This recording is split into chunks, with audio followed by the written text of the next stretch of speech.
नमस्कार, आप देख रहे हैं युग करवट न्यूज और आपके साथ मैं हूं शोभा भारती। पेश है आज का हमारा न्यूज बुलेटिन। आइए नजर डालते हैं आज की हेडलाइंस पर। लालू यादव को चारा घोटाले में 5 वर्ष की सजा। प्रधानमंत्री ने मंच पर छुए पार्टी जिला अध्यक्ष के पैर। और इंदिरापुरम में महिला ने जोखिम में डाली जान। डोरंडा चारा घोटाले के मामले में लालू प्रसाद यादव को 5 वर्ष की सजा सुनाई गई है। उन पर 60 लाख रुपए का जुर्माना कोर्ट ने लगाया है। लालू के वकील जमानत के लिए अदालत में अर्जी लगाएंगे। लालू प्रसाद यादव को डोरंडा कोषागार से जुड़े चारा घोटाले में 5 साल की सजा सुनाई गई है। उन पर 60 लाख रुपए का जुर्माना भी लगाया गया है। सीबीआई की स्पेशल कोर्ट के जज एस.के. शशि ने यह फैसला सुनाया। लालू के वकील ने बताया कि आगे बेल के लिए अर्जी दी जाएगी, लेकिन बेल नहीं मिलने तक लालू को जेल में ही रहना पड़ेगा। डोरंडा कोषागार का मामला चारा घोटाले का सबसे बड़ा मामला था। चारा घोटाले में लालू यादव को मुख्य साजिशकर्ता बताया गया था। सीबीआई की तरफ से कहा गया था कि लालू यादव जब वित्त मंत्री मुख्यमंत्री थे तो उनकी नाक के नीचे यह सब कुछ हुआ, यानी यह सब उनकी जानकारी में था। बता दें कि लालू को पहले भी चारा घोटाले से जुड़े 4 मामलों में दोषी ठहराया जा चुका है। इनमें फिलहाल लालू बेल पर चल रहे हैं। इनमें भी उनको हाईकोर्ट से जमानत मिली थी। लोअर कोर्ट या ट्रायल कोर्ट ने उनको इनमें राहत नहीं दी थी। बाद में हाईकोर्ट में कुछ सजा काटने और हेल्थ इशू की दलील दी गई, जिस पर हाईकोर्ट ने उनको जमानत दी। लालू को यह राहत 42 महीने की सजा पूरी करने के बाद मिली थी। सीबीआई की स्पेशल कोर्ट ने 15 फरवरी को लालू यादव समेत अन्य आरोपियों को 139 करोड़ रुपए के डोरंडा कोषागार से जुड़े चारा घोटाले में दोषी पाया था। कोर्ट ने तब सजा का ऐलान नहीं किया था। आज कोर्ट की कार्रवाई ऑनलाइन हुई और लालू ऑनलाइन ही इसमें शामिल हुए। ब्यूरो रिपोर्ट, युग करवट न्यूज। प्रधानमंत्री मोदी यूपी चुनाव में प्रचार कर रहे हैं। यहां उनके कई रूप देखने को मिले हैं। उन्नाव में जनसभा के दौरान उन्होंने भाजपा जिला अध्यक्ष के पैर छुए। उन्होंने कहा कि संगठन ही सर्वोपरि है।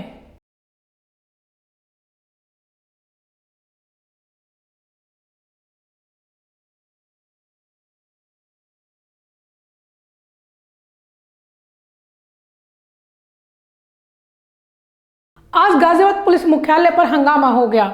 यहां एक दंपत्ति ने अपने ऊपर ज्वलनशील पदार्थ डालकर आत्मदाह का प्रयास किया। दंपत्ति रजापुर का रहने वाला है। इनका आरोप है कि गांव के दबंग लोग उनका उत्पीड़न कर रहे हैं। थाना कविनगर क्षेत्र के गांव रजापुर में रहने वाले एक परिवार ने गांव के दबंग के खौफ और आए दिन दी जाने वाली प्रताड़ना से तंग आकर एसएसपी कार्यालय में अपने ऊपर केरोसिन डालकर आत्मदाह करने का प्रयास किया, लेकिन पुलिस की तत्परता के चलते पीड़ित परिवार आत्मदाह करने में सफल नहीं हो पाया। इस घटना का पता चलते ही जहां एसएसपी पवन कुमार अपने कार्यालय के बाहर निकल आए, वहीं एसएचओ कविनगर आनंद प्रकाश मिश्र और सेक्टर 9 प्रभारी तरुणा सिंह भी मौके पर पहुंच गए। अपनी और अपने परिवार की जान बचाने और दबंगों व पुलिस के उत्पीड़न से निजात दिलाने के लिए लगाई गई गुहार में पीड़ित ने बताया कि वह अपनी पत्नी, 2 बेटे और एक बेटी के साथ शांतिपूर्ण तरीके से रह रहा था। कुछ वर्ष पहले तक सब ठीक ठाक चल रहा था, लेकिन उसके बाद गांव के दबंगों ने न केवल उसे और उसके परिवार को मारना पीटना शुरू कर दिया, बल्कि पुलिस की मिलीभगत से उसके खिलाफ फर्जी मुकदमे भी दर्ज करा दिए। और मेरे घर में घुस के मेरी बेटी को मारा पीटा, मेरे साथ मेरी बेटी के साथ बदतमीजी करी, कोई सुनवाई नहीं हुई। थाने जाते, चौकी जाते, वो धक्का मार के हमें भगा देते। राम गोपाल दरोगा मेरे पति को रिश्वत लेके जेल भिजवाता है। हमारी कोई सुनवाई नहीं हो रही। परसों भी हमारे साथ झगड़ा करा, लेकिन कोई नहीं करा, कुछ नहीं करा पुलिस ने कहती है करेंगे, रिश्वत लेके चुप बैठ जाती है। पड़ोसियों के पास तो बहुत पैसा, हम कहाँ से पैसा देंगे? हमारे पड़ोसी है बेगिंदर, यशपाल, लोकिंदर, सतीश, इनका पूरा परिवार है। ये हमारी गंदी नजर से हमारी पता न चल किस तरह से हम अपनी इज्जत बचाए हुए हैं। तो पुलिस अब कार्रवाई कर रही है आपकी? अब मैंने पता पुलिस ने कार्रवाई नहीं करी तो हम मर जाएंगे, हम नहीं रहेंगे जिंदा। पीड़ित के द्वारा लगाई गई गुहार को गंभीरता से लेते हुए एसएसपी ने एसएचओ थाना कविनगर आनंद प्रकाश मिश्र को इस मामले की गहन जाँच करके उचित कार्रवाई करने के निर्देश दिए हैं। इस बारे में कप्तान का कहना है कि मामले की निष्पक्ष जांच कराई जाएगी और जो भी दोषी पाया जाएगा उसके खिलाफ कार्रवाई होगी। एक व्यक्ति है राजेश चौधरी जी और उनकी धर्मपत्नी है रजापुर गाँव से। उनका ये कहना है कि उन्होंने एक एप्लीकेशन दी थी गांव के कुछ लोगों के खिलाफ, तो उसमें पुलिस कार्रवाई नहीं कर रही थी। उनकी एप्लीकेशन से जांच करवाई गई थी। चौकी जाँच की जो रिपोर्ट आई है उसमें मामला रंजिशन बताया गया है, एक दूसरे का आरोप प्रत्यारोप लगाने का, और उनके आरोप सही नहीं पाए गए थे। लेकिन उनका कहना है कि हमारे आरोपों की सही से जाँच नहीं हुई। उसमें अग्रिम स्तर पे गैजेटेड ऑफिसर को मौके पर भेज के इसकी जाँच करवाई जा रही है। जाँच में जो भी तथ्य प्रकाश में आएंगे कि किस पक्ष का क्या कसूर है, आरोप प्रत्यारोप हैं, उनमें कितनी सत्यता है और ये जो कार्रवाई हुई है उसके गहराई में जाते हुए देखा जाएगा कि वास्तविक इसके बेस में, इसके आधार में कैसे कारण है जिनकी वजह से ये इस तरीके की कार्रवाई यहाँ पर हुई है, इसको गहराई से छानबीन करवाई जाएगी। खिड़की की सफाई के लिए एक महिला ने अपनी जान की बाजी लगा दी। मामला गाजियाबाद के इंदिरापुरम का है। महिला सफाई करने के लिए चौथी मंजिल पर खिड़की से बाहर आ गई। लोगों ने इसका वीडियो बनाया और पुलिस को सूचना दी। दिल्ली से सटे गाजियाबाद में बहुमंजिला इमारतों में आए दिन कोई ना कोई हादसा हो जाता है। उसके बावजूद भी लोग अपनी जान जोखिम में डालकर अपने काम को अंजाम देने में लगे रहते हैं। थाना इंदिरापुरम इलाके में भी एक ऐसा ही खतरनाक वीडियो सामने आया है। वायरल हो रहे इस वीडियो में एक महिला चौथी मंजिल पर फ्लैट की खिड़कियों को साफ करती नजर आती है। इंदिरापुरम इलाके की शिप्रा रिवेरा सोसाइटी में रहने वाली श्रुति ठाकुर ने बताया कि रविवार को अक्सर लोग घर के बाहर रहते हैं। जब वो घर के बाहर बालकनी में आए तो उनकी नज़र सामने वाली इमारत की चौथी मंजिल पर गई, जहां करीब 45 वर्ष की एक महिला अपनी जान जोखिम में डालकर फ्लैट के शीशे बाहर की तरफ से साफ कर रही थी। उन्होंने देखा तो उनकी सांस अटक गई। श्रुति ने बताया कि उन्होंने तत्काल प्रभाव से महिला को आवाज़ लगाई, लेकिन उसने उनकी आवाज़ नहीं सुनी। जब महिला ने उनकी आवाज़ नहीं सुनी तो श्रुति ने अपनी बेटी को उस फ्लैट में भेजा, लेकिन जब तक उनकी बेटी उस फ्लैट में पहुंचती महिला अंदर जा चुकी थी। उन्होंने बताया कि इस दौरान उन्होंने वीडियो बनाई और आसपास के लोगों को भी इस बारे में बताया ताकि AOA के पदाधिकारी ऐसे लोगों को सचेत कर सकें। ब्यूरो रिपोर्ट, यू करवट। पूरे NCR क्षेत्र में वाहन चोरों ने आतंक मचा रखा है। नोएडा पुलिस ने वाहन चोरों के खिलाफ अभियान चला रखा है। इसी क्रम में दादरी पुलिस के हाथ बड़ी सफलता लगी।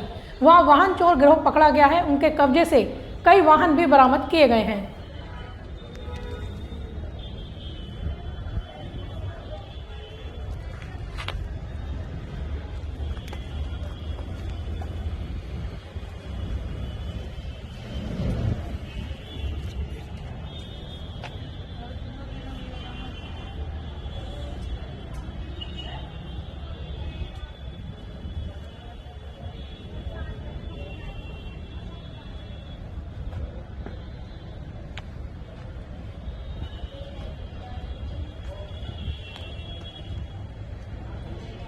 अगर आप भी प्लेन में बैठकर खाने का आनंद लेना चाहते हैं तो आपको मुरथल जाने की जरूरत नहीं पड़ेगी।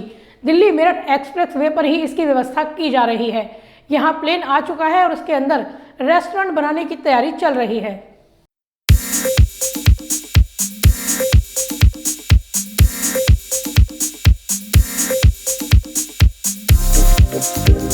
ये जो प्लेन आप देख रहे हैं ये दिल्ली मेरठ रोड पर डासना से आगे हाईवे के बिल्कुल नज़दीक रखा हुआ है। जब आप DME पर जाएंगे तो आपको इसके दीदार हो जाएंगे। इसके यहाँ लाने की वजह भी बहुत शानदार है। सर उसमें हम एक रेस्टोरेंट बनाने जा रहे हैं, फाइन डाइनिंग, और उसमें ऊपर विंग्स पे उसके roof top restaurant sir open.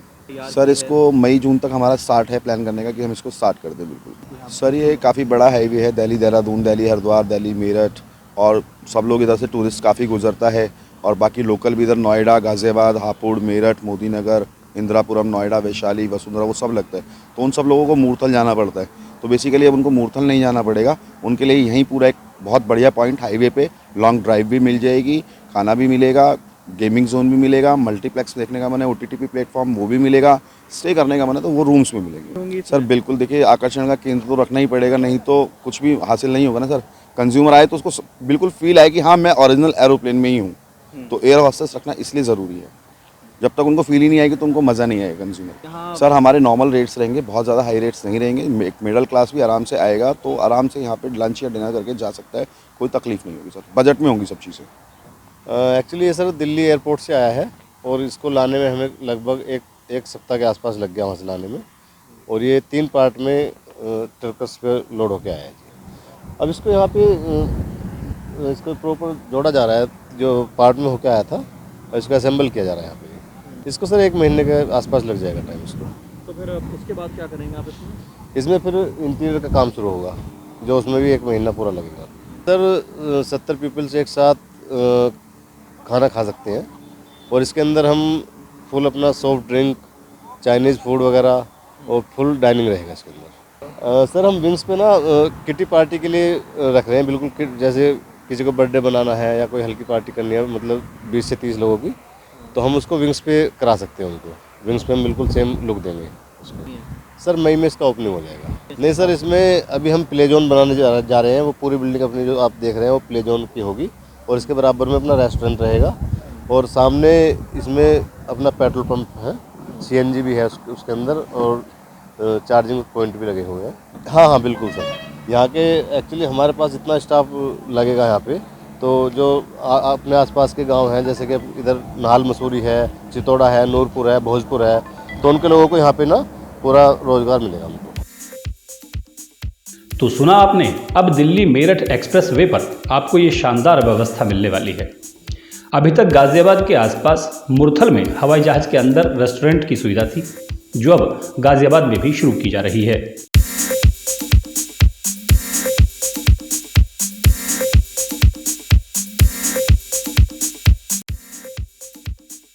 Bureau report, यूप करवट। प्रियंका गांधी विधानसभा चुनाव में जमकर मेहनत कर रही है। आज वो प्रचार के लिए लखनऊ पहुंची। उन्होंने बख्शी का तालाब विधानसभा क्षेत्र में रोड शो कर कांग्रेस के लिए वोट मांगे।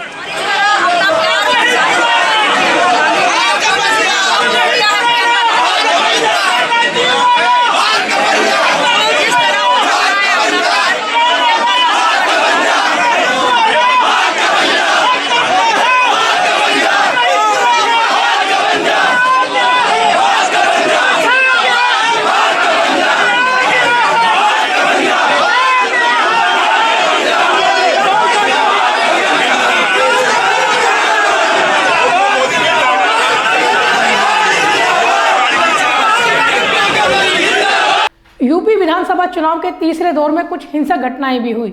मैनपुरी के एक पोलिंग बूथ पर गोली चलने की भी सूचना मिली। बताया जा रहा है कि गोली भाजपा कार्यकर्ता को लगी है। किसी का ट्रीटमेंट हो जाने दो यार। तो फिलहाल आज के लिए इतना ही। गाजियाबाद और आसपास की खबरों के लिए देखते रहिए युग करवट, और विस्तार से खबरों को जानने के लिए पढ़िए युग करवट न्यूज़पेपर। सब्सक्राइब कीजिए युग करवट। नमस्कार।